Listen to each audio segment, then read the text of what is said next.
don't stay stuck, get into action, and I think a good question for getting into action is, if you weren't afraid, what would you do next? And go and do that thing, because fear can stop us from moving. But if you kind of can just take that out, be brave, and go and do that thing, then things will open up. Hi, and welcome to Helping People Perform, the podcast that gives you fascinating insights into those people whose chosen vocation is to help others perform at their best. From consultants to teachers, sports coaches to financial advisors, all of my guests share a passion for getting the most out of individuals, teams, and organisations. Enjoy the episode. Hi everybody, and welcome to another episode of Helping People Perform. Delighted to be joined in the studio today. We have yet another member of the Solopreneurs Club, thanks to the intro from Faris Aranki. Big shout out to Faris. Today we have the amazing life and career coach at Jenny Latham Coaching. Welcome to the show today, Jenny Latham.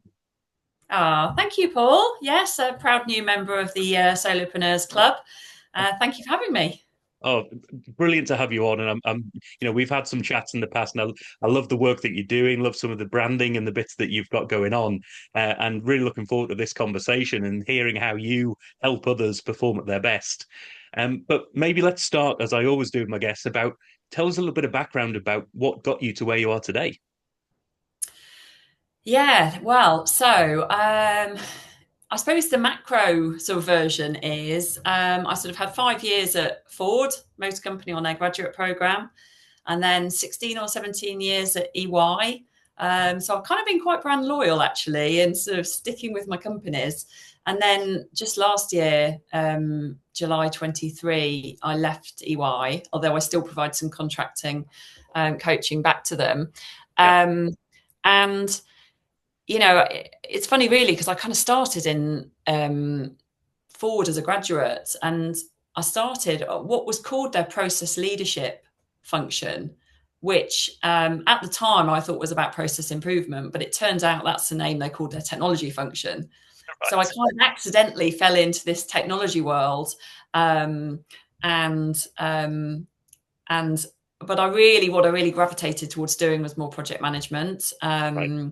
So I became the sort of intermediary person between the sort of the techies and the business, and then took those project management skills to EY. And that's where, for the EY story probably had two bits as well to it, in that the first bit was client facing. So lots of project and change management on big transformation programs, big teams, mixture of consultants and clients, loads of challenge, really interesting work, loads of fun, lots of kind of social time as well, and sort of camaraderie of being in that big group. That's a really strong memory for me. And then lucky enough to go to Australia for 2.5 years with EY as well, with my husband, who also worked for EY. That's where we met. Right. And then, that they had some great experiences there, but actually also some challenging times, because, I did this one particular project. I was newly pregnant. I was having to commute on a plane every week. And I was on a project that was kind of not my comfort zone. It wasn't, it was quite a stretch. And it was really challenging. It was one of just those quite sort of defining projects that was kind of good and bad in equal measure, in a way. And actually, when I came back to the UK, I was had my first maternity leave by that point. And when I came back, I decided that I was ready for a change from the client-facing work. And that point, I went to do, started working with the leadership behind the scenes and actually running the business.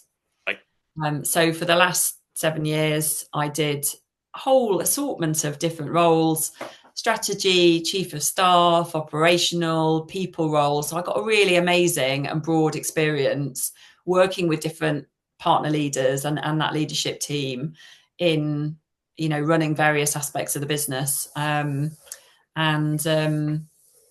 then in the final couple of years there, I did my coaching qualifications. I was part of the internal coaches network, and sort of found my love really for that sort of, I was going to say, found my love for a deeper conversation. I've always loved having a deeper conversation and sort of helping people unpick what's going on and understanding what's really going on behind the mask. But doing my coaching qualifications and then, having the structure to sort of do that in a kind of proper way through EY was really eye-opening and a real privilege. So I then started to think, actually, I feel like what I'm being drawn to is doing something which is more about helping people rather than helping businesses. Right. The byproduct clearly is about helping businesses, because when people are performing, clearly the businesses thrive too. But I just love that ability to help somebody think out loud and to get out of their head and unpick all of that stuff that's going on, because we've all got it going on, but somehow we often think that we're the only ones that is feeling it. So Definitely. I mean, that's such an amazing journey and experiences that go along. I've got a couple of follow-up questions, but one of the bits I've just written down here is that see that as a career path or some career steps that I've seen in others as well, which is you start off by helping your clients. Then you get the opportunity to help the business to help the clients. And then quite often with people, particularly who go into those coaching roles, they want to help the people to help the business, to help the clients. So it's like you're sort of going deeper, unpeeling the onion. And I think it's an intriguing sort of career path in its own right, really, isn't it? And even if you're staying loyal to those businesses, you can help at a deeper level. Yes, I love that, Paul. I'd never thought about it quite in those terms, actually. You've just given me a new lens on that. So thank you for sharing it. Yeah, exactly that. And I think running the business is really challenging. And actually, often people would say I don't know, these internal roles are not easy, and they're really not, because the partnership model especially is quite complex. And working in big organizations is complex. And that's what I've always done. So I really feel like can identify with a lot of the people I support. A lot of my clients do work in big organizations. And I think being able to relate to that and have that sort of context is quite helpful for just understanding where they might be. Yeah. No, that's wonderful. I think there's a couple of sort of parallels with my own career and others that I've seen where that role of the grad scheme and the coming in as a grad and having that different experiences throughout a business, but then finding your way and finding your niche. I mean, how did you find the grad scheme experience there and the grad approach with a big behemoth like Ford, for instance? Yeah, really, really good, actually. I think what's brilliant about it is that you do get to try on different bits of the business. So while I was in the technology function, obviously that's super broad in terms of what it could encompass, and you've got to work in different functions. So I worked in actually Ford has a bank, so it has Ford Credit, and that is officially a bank. So I got an early experience of sort of working in financial services and having a very different sort of operating environment, and I got to work in the sort of customer service function, a bit with the engineering team and with the after sales. And so that ability to kind of just try on different bits of the business and adapt and learn and work with new people, I think was brilliant. And then on a personal level as well, I think you just can make some really lasting bonds and friendships through that time. You're in your 20s. It's fun. You want to go to work and have fun. You want to do, I did. I wanted to do loads of social stuff. And, there was lots of, this is well pre-COVID, lots of in-person meetups and activity days and outward bound stuff. So I love that aspect of it. Oh, brilliant! No, I do, and I've lost track of it a little bit over the last few years. But actually, this week I've been on an away day with the company I'm now working with as well, and we were, amongst other things, some of the relatively standard axe throwing, archery bits and Yeah. pieces, and escape the room and defuse the bomb sort of it, and they were all amazing. The one that really stood out to me was duck herding. Um, it was literally with a shepherd and giving instructions to the dogs to move these ducks around a field. Such an amazing experience, but it sometimes you need that little bit of left field thinking, something completely Yeah. different and away from work, and just bonds the team together. But Yeah. ultimately, you don't see it in the moment in terms of its relationship to your job, but actually it does help teams come together. And ultimately, as in the sort of title of this Yeah. podcast, it's helping people perform at their best by knowing each other, by being close, having shared Yeah. experiences. Yeah, yeah, Yeah, 100%. I've always really been a massive fan. I mean, some people I know hate that kind of forced team fun. I love it. I've always loved it. I don't care if it seems cheesy. I love that opportunity where you're immersed in each other's company, yeah, and the energy I get from when I come out from that sort of thing is amazing. yeah, I feel like you can sort of take on anything. yeah. Just having unpicked a few of the layers and maybe seeing your colleagues in a new light. Yes, yes, precisely. And oh, wonderful. And all of that great experience, you've gone through the grad scheme, you've had that experience in the business, supporting the client, supporting the business, supporting the people within the business at EY. And so tell me a bit more about what you do right now in terms of who you help and how you help them. Because I know you've got like a two-pronged approach to your offering, haven't you? Yes, I have. So I suppose the first thing to say would be I'm kind of doing two things. I work directly with individuals, so anyone can come and sort of book a call with me, and but I also work supporting organisations, and particularly I'm working, as I said, back with EY at the moment, so for EY's clients. So I am essentially helping people who are generally mid career. So by which I mean they're probably 40, 45, or 5, 10 years either side of that. So they've got a good experience behind them. They've perhaps reached a certain level and experience in their career, and perhaps wondering, uh, I'm not sure I want to be in this lane for the rest of my working life.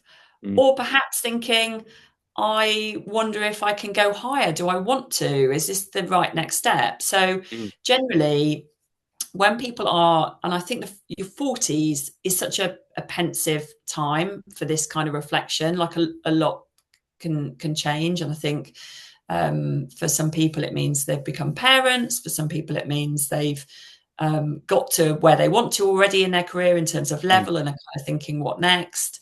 They might starting to have aging parents that are looking after. So things start to shift, and sort of priorities and values and what's important. mm, And I think it's really easy to have got lost along the way.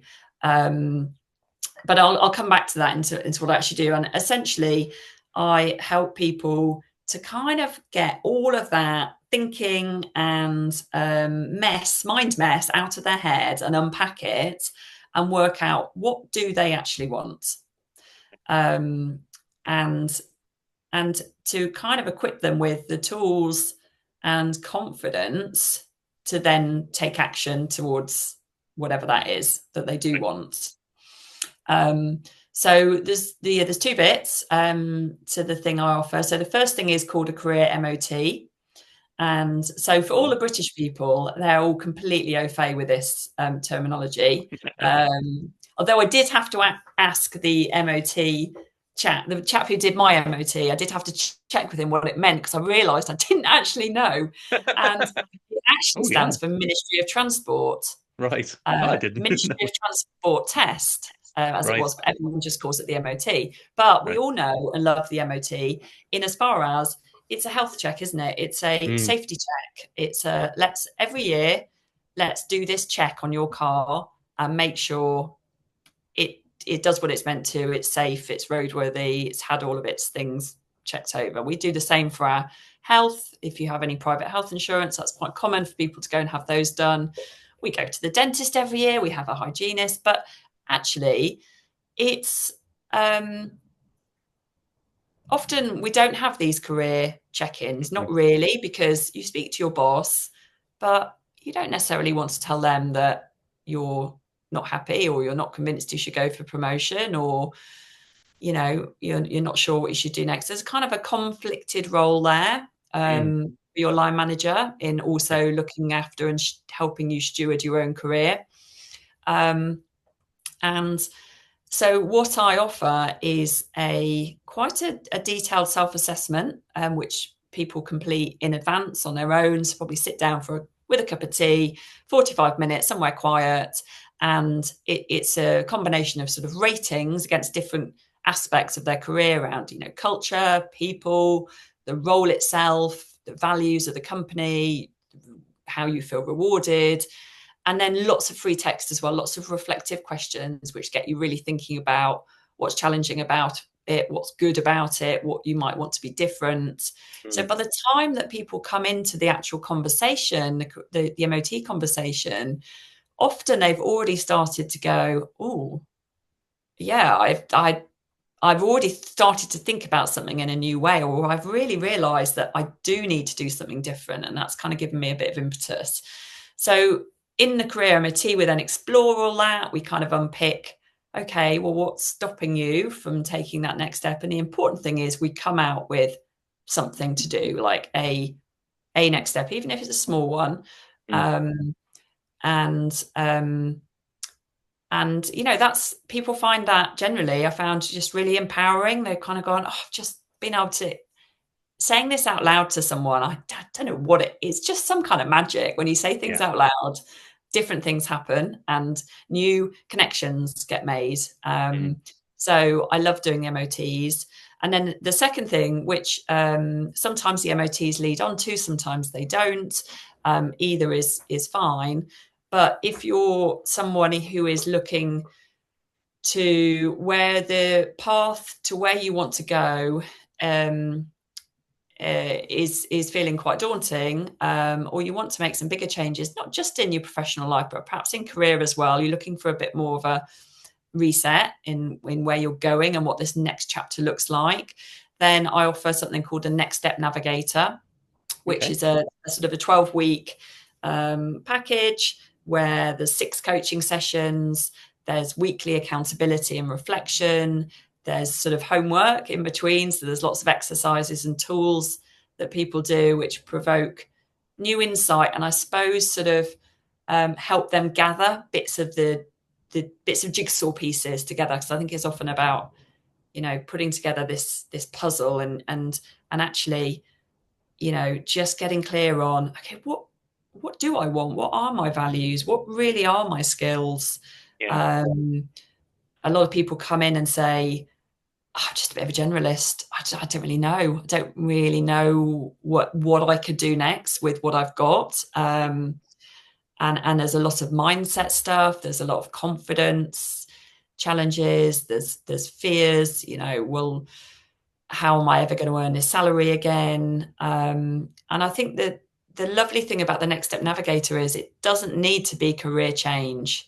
I don't actually generally position myself as a career change coach per se, because it could be optimizing where you are, which might look like a brave conversation or some confidence, or maybe a slight tweak to the team you're operating in. It could look like a sideways move to another company or to a completely different function within your own organization, or it could look like something more transformative.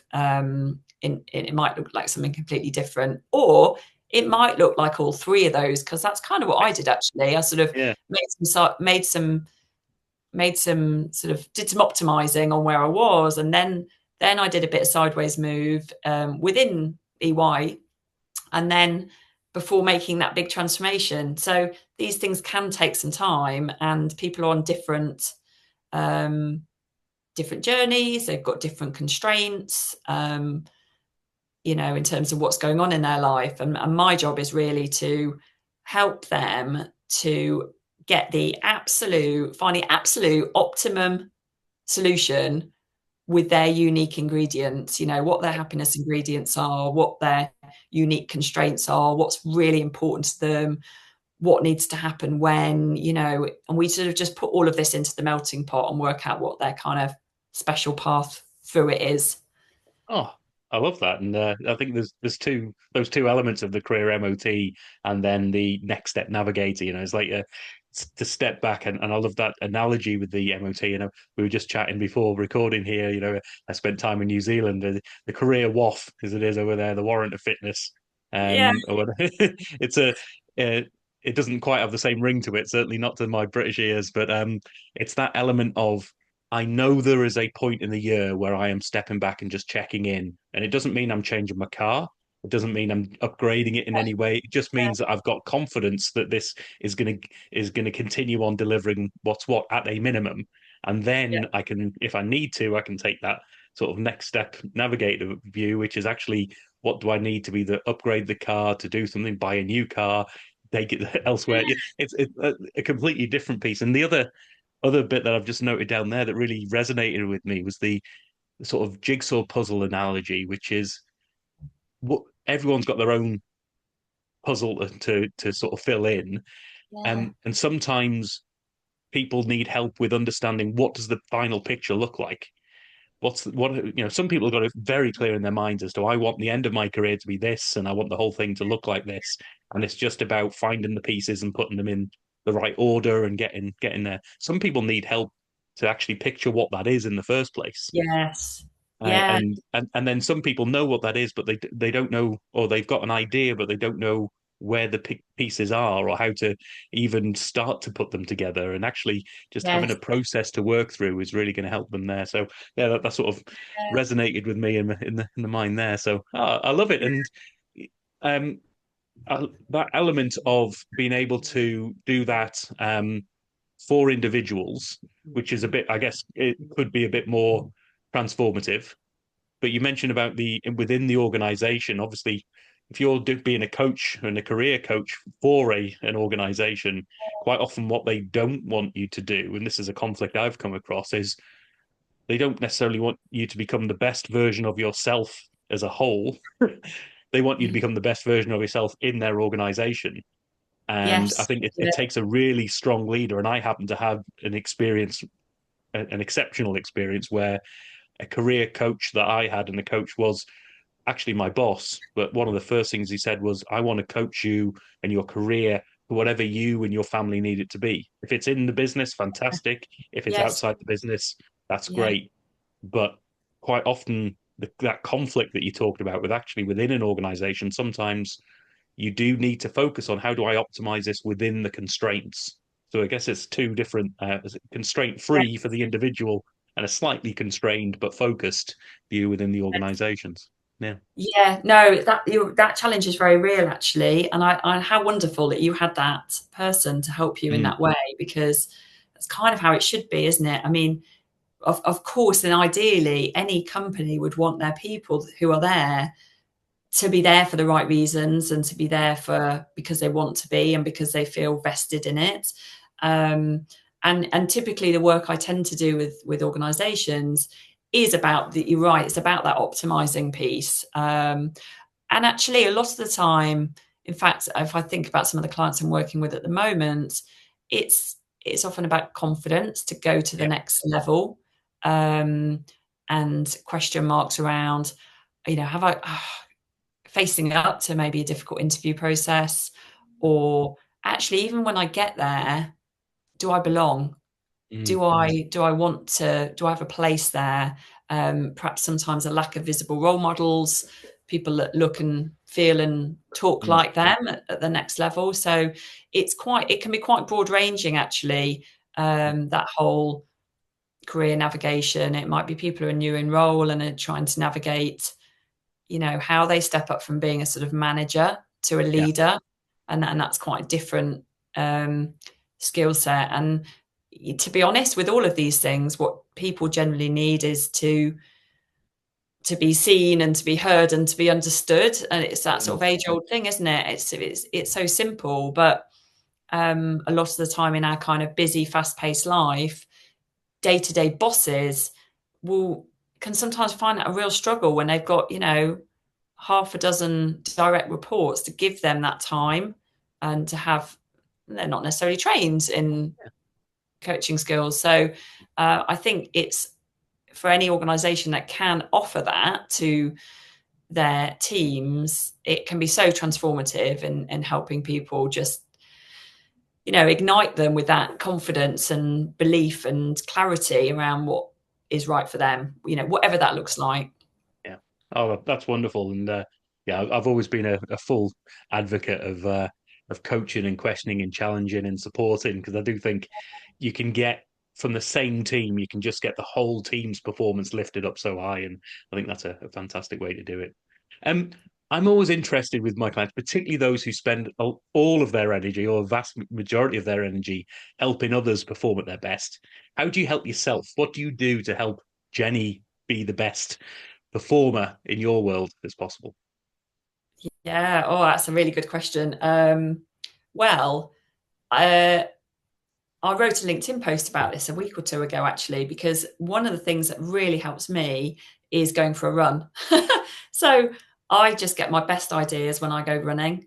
Yeah, And so I need to make sure that I have a bit of a mental checklist of things that I know that will make Jenny work well this week. right. And that running is definitely part of that, and having enough downtime and, you know, moderating alcohol and having some journaling time and having a bit of time for myself in the morning before the children get up. So I sort of mentally scan this checklist every week.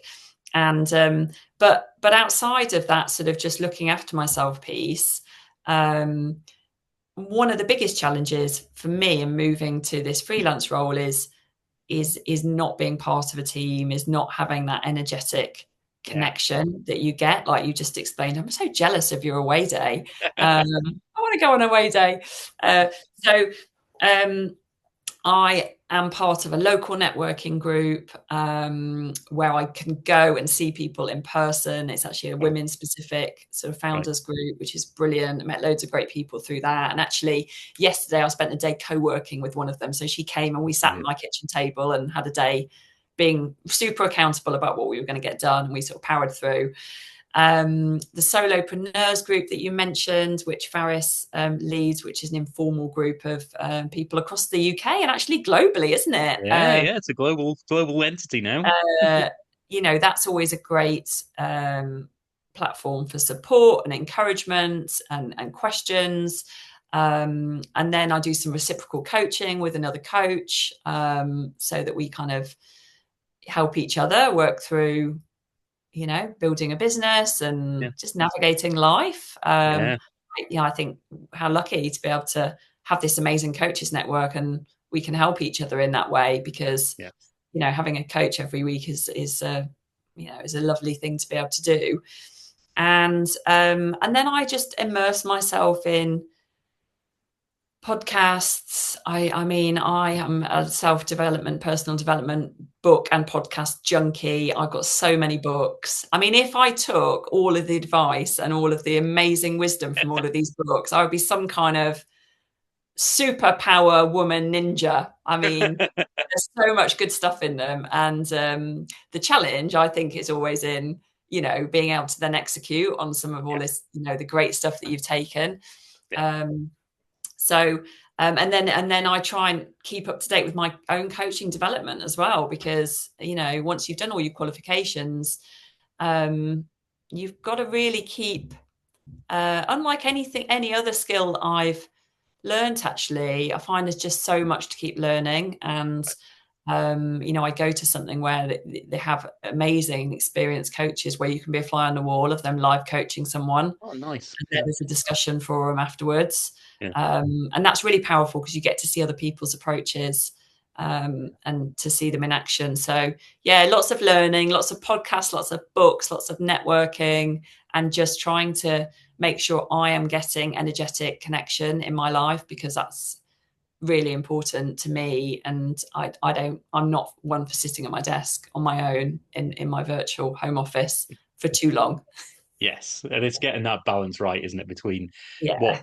best way of delivering your product and your service, and then actually sometimes that can mean sitting in the office and being virtually accessible, but actually that makes you isolated and doesn't give you that energy fill that you need from elsewhere. So it's good to get that balance in play. And I Yeah. always ask that question because I like people to recognize that whilst everybody is putting this energy to helping others perform at their best, there's still the best way to do that is to put your own sort of life jacket on first in some Uh, cases, and help yourself, and that will help you be the best version of yourself to help others perform at their best. So yeah, um totally. I love that question. well, of shorter questions then, in terms of if you could help any individual or team or organization with the skill sets you've got, who would you want that to be? Well, I, I mean, they say your ideal clients tend to find you, and they kind of have. Mm, So um, I know some coaches who do something similar to me actually coach men and women. Sorry, they only coach men or they only coach women. I mm, actually love coaching both for different reasons, and the reasons are for women. I think I just speak to so many women who they've just they just don't quite have the confidence to go up to the next level, and I think if I can coach lots of women who are holding back from who are brilliant as well. I can see they're brilliant and they're holding back from going to that next level, all sorts of reasons. Um, then that is a really good outcome because we need more women in leadership. And I was one of those women as well. It took me a long time to go for my director mm. role with NEY. I really held back from that. I dreaded the interview process. And actually, I probably could have done with having me at that Right. time, not me, a version of me coaching. So I think I love helping women for that angle. And I think I love helping men, but for a different reason. And I think that reason is because I often find because women tend to talk a bit more to their friends and maybe confide a bit more. And I think I often speak to men who will tell me that they've not spoken to anyone about the way they feel, that they're maybe feeling a bit of shouldering a burden of, Mm, perhaps being the breadwinner, not always, because that's definitely not always the case, but just feeling a pressure to earn, but being miserable in what they're doing. right. So I find that really rewarding. Mm, And nothing gives me greater pleasure than helping someone who feels stuck and feeling like they're frustrated and they're kind of frustrated with their own inertia. They mm, they know they've been doing nothing about it, and they've probably got this kind of, must think about career vaguely on their to-do list. But on a Tuesday night when you've emptied the dishwasher, got the kids to bed, and you sit down at 9 o'clock, where do you start yeah. on thinking about that amorphous, huge question? So, um, yeah, I love. I don't think it's an organisation particularly. I think it's just a population of people who have got great talents, are great people, but are maybe either lacking the confidence to go up in the lane they're in, or the confidence and the kind of where to get started on making some other kind of move. And when I start to see people um, talking their way into what they're going to do next, because often they do actually know there's something in there, Yeah. hidden, and it's my job to kind of try and surface it, um, and make it shiny and help them sort of then go out and do whatever it is. That's just really rewarding to me. Yeah. Oh, Um, that's brilliant to hear, because I think that's uh, it's the very much as you say, your ideal clients come to you and they'll find you in the end, and having that passion that comes across is just gonna be something that's going to attract more and more people at that stage. So that's fantastic. But if you could sit down then and have a conversation, have a coffee, have a drink, have a meal with somebody who you think actually just that conversation itself could help you perform better, who would you want that to be? oh, what a fab question. So I think this is one of these questions where I should probably lay in bed tonight or wake up in the morning and think, oh gosh, I wish I had said so and so, because there could be lots of different answers. But who I'm going to say is another life coach, actually, who has become very sort of well known and well regarded in his field. And he's also a speaker and an author. And his name is Simon Alexander Ong. And Right. I actually first saw him talk at an EY event. We had like a learning at work week a few years ago. And then I got a signed copy of his book from the event. And then quite embarrassingly, he saw me reading his book on the tube. He sat opposite me. I didn't know this. He took a picture of me. And then he posted it several months later on LinkedIn. I still didn't know anything of this was happening. So I was just scrolling LinkedIn as you do. And I saw this, and I follow him on there. Yeah. So I had done since I'd read the book. And I saw this picture of myself on the tube reading this book. Not a very good one either. I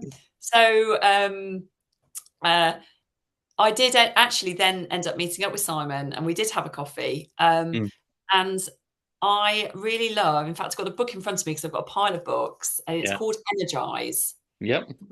And I really recommend it to anyone who's listening, because I think it's applicable wherever you are in life. It's all about protecting and creating energy for yourself. So, you know, just being at your best, like how do you create your most energetic, uplifted, believing in yourself, physical energy, mental energy. It's about health. It's about, you know, protecting time in your day when you know you're going to be at your best, to kind of go after your most audacious goals in life. So it's kind of achieving your full potential, really. And I read the book and I absolutely loved it, actually. It was really inspiring. It really was one of those books, very, very easy to read. He tells a lot of stories, lots of examples. It's very easy going. And, you know, after reading it, I felt really uplifted and energized and really wanting to like put some of this stuff into practice. And having seen Simon speak and followed his materials, you know, he's got lots of great, you know, and inspiring ideas. So yeah, I think my starter for 10, that's going to be Simon. Oh, brilliant. Well, Simon, if you're listening, make sure you get yourself another coffee booked with Jenny and build that Yes. energy up. But it's a common theme actually that I've spoken to a few people about, is about you get your best when it's not about managing time. People often say about manage your time, and that's Yeah. my biggest constraint is my time. Actually, your biggest constraint is often your energy. If you've got the energy, you'll make the True. time work for Yes. you, and I think that's Yes. really important. Yes. So if you could leave the audience then with one key message that you think is really important for them to think about, maybe off the back of this conversation, maybe something you've just thought about now, but what's one key message you'd like to leave the audience with today? I think probably it's don't stay stuck. I mean, what, you know, I love the phrase, what you're not changing, you're choosing. Of it. Yeah, because I think that, you know, a lot of us just stay in this sort of situation. This could be anything, any kind of aspect of life or career, where we're not actually that happy with it. And people ask us, oh, how's so and so? Oh, it's fine, yeah. And like, don't you want it to be more than fine? Yeah. You know, how long is it okay to be fine for? Because life's quite short. And, you know, if you only had a couple of years left of your life, would you still choose this path? Now, maybe that's a slightly draconian question, but it does start to provoke a slightly different mindset of like, okay, what do I really want to say when I look back in, you know, a year? I'm not really one for 5-year planning or 10-year planning even, but I think there is definitely something in, I think I'm a big fan of just planning your next step. And then I think other things will follow. Just keep following what you're passionate about, and it'll come towards you. So yeah, don't stay stuck, get into action, you know, and I think a good question for getting into action is, you know, if you weren't afraid, what would you do next? And go and do that thing. Because fear can stop us from moving. But if you kind of can just take that out, be brave, and go and do that thing, then things will open up. Love it. Absolutely love it. Oh, that's fantastic. And so if people have got that fear, or if they kind of got a view as I've got a fear, but I don't know what it is, maybe just I'd like to have just a conversation or find out more. Where do people get in contact with you? How do people find you and get in touch with you? Yeah, well, as we speak today, so we're in September, that my website's just being finished actually, so it's not up and running. Right, But LinkedIn is the right. go-to. So Jenny Latham, ACC ICF, that's my sort of coaching qualifications at the end of my name. That's where you'll find me. Yeah, Drop me a note on there. You can easily book an MOT right. through the link on LinkedIn. Yep, And the MOT is a really good starting place because that's okay, let's just get off the hamster wheel for a minute and stop and reflect. And then we can go from there. And it's a good way of testing out in a really, the MOT is £97. It's an absolute bargain. You get a professional coach for, 45 yeah, minutes. You get a self-assessment. And it's a good way of testing whether I might be somebody you'd like to work with. I won't be for everybody, mm, chemistry is really important with a coach. So it's a nice way of actually making some progress, but also just getting a feel for what it might be like, just sort of trying it on yeah, in not a sort of sometimes just like an introductory call can feel a little bit scary, maybe. yeah. But there's a structure to the MOT, which is nice. Love it. Love it. And as always, I'll have those links and a couple of other links I've noted down. We'll have the link to Simon's book and various other bits that are in here. We'll make sure that we capture those in the show notes so that people can just go straight to those, connect with Jenny, Yeah, have that brilliant. conversation, have the career MOT, go through it and see where you're at and see where it takes you. So Jenny, such an amazing conversation today, and I really applaud the work you're doing, and may it long continue. So thanks for being on the show Oh, today, Jenny Latham. thank you, Paul. I've loved it. Really nice to chat with you. And thank you for your great questions. I always, I've learned a few new things today as well. Brilliant. Cheers. Okay, take care. Thanks for listening to today's episode. If you liked what you heard, then please give the podcast a rate, review, and share. I'm Paul Teasdale, and from sausage making to banking, oil and gas to Formula One, I help people perform. If you'd like to find out more and have a conversation, contact me via helpingpeopleperform.com.